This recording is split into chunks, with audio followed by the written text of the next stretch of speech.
Today we're going to be going over what comes in the box of the new Motorola E5 Plus. So first, we have the device. Believe it or not, this device feels great. It seems like a very solid mid-range device. I might actually use it as a daily driver for a while. Another thing that it comes with is your SIM card, of course, that you do need to activate service. It does come with a SIM tool because the SIM card and SD card is enclosed in this device.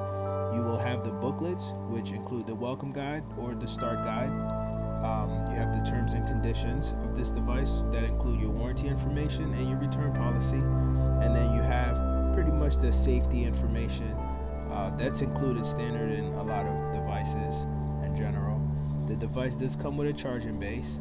Now this is a turbo powered charging base, so it's supposed to charge the phone faster than a normal base. And then it comes with a micro USB cable, of course, to charge your phone. So these are all the things included in the new Moto E5 Plus box.